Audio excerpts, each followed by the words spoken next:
টানা বৃষ্টি ও উত্তাল সাগরের ঢেউয়ের আঘাতে কুয়াকাটা শহর রক্ষা বন্যা নিয়ন্ত্রণ বাঁধের বাইরের স্লোপে স্থাপিত কংক্রিটের অসংখ্য ব্লক দেবে গেছে এবং অনেক জায়গায় স্থানচ্যুত হয়েছে। এতে মূল বাঁধটি ঝুঁকির মুখে পড়েছে বলে উদ্বেগ প্রকাশ করেছেন স্থানীয় বাসিন্দা, ব্যবসায়ী এবং পর্যটন সংশ্লিষ্টরা।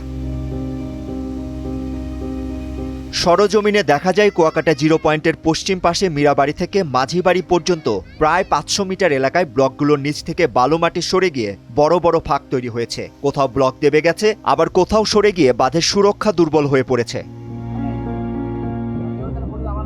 স্থানীয়দের ভাষ্য, গত প্রায় 15 দিনের টানা বৃষ্টি ও বৈরী আবহাওয়ার কারণে সাগর উত্তাল রয়েছে। জোয়ারের সময় প্রবল ঢেউ সরাসরি কংক্রিটের ব্লকের ওপর আঘাত হানায় এই পরিস্থিতির সৃষ্টি হয়েছে। তাদের আশঙ্কা, দ্রুত ব্যবস্থা না নিলে বাঁধের নিচে ভাঙন ও সুড়ঙ্গ সৃষ্টি হয়ে বড় ধরনের ক্ষতি হতে পারে। মনে হয় যে ভিতরে কিছু ছিল, বালু সরে যাওয়ার পরে এটা ডাববে গেছে। ডাববে যাওয়ার পরে মনে করেন এখন দেখা যায় এটা খুবই একটা খারাপ দেখা যায়। এমন আছে কেন এখান থেকে ভাঙ্গিয়া আমাদের ভিতরেও পানি চলে যেতে পারে, সম্ভবত না। যা আল্লাহর ইচ্ছা, আল্লাহ যা করে এই এখন আর কি করার আছে।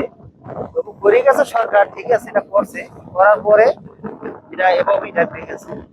এটা যদি সরকার পরিবর্তন যদি না করে, যেভাবে এখন ক্ষতিগ্রস্ত হয়েছে, এটা যদি সরকার গুরুত্ব না দেয়, আরো ক্ষতিগ্রস্ত বেশি হইতে পারে। কুয়াকাটা পৌরসভার ভারপ্রাপ্ত প্রশাসক ইয়াসিন সাদেক জানান, পরবর্তী জেলা উন্নয়ন সভায় বিষয়টি উপস্থাপন করা হবে এবং পানি উন্নয়ন বোর্ডের দৃষ্টি আকর্ষণ করা হবে। কুয়াকাটা বেড়িবাঁধের উপর বর্তমানে যেই রাস্তাটি হচ্ছে, এই মেরিন ড্রাইভটি আমাদের ট্যুরিস্টদের জন্য লেম্বুর বন এবং গঙ্গামতি যাওয়ার জন্য অত্যন্ত গুরুত্বপূর্ণ ভূমিকা পালন করছে এবং আমাদের পর্যটন স্পটগুলোকে তুলে ধরার ক্ষেত্রেও কিন্তু এই রাস্তাটি খুবই তাৎপর্যপূর্ণ একটি রাস্তা হয়ে উঠেছে।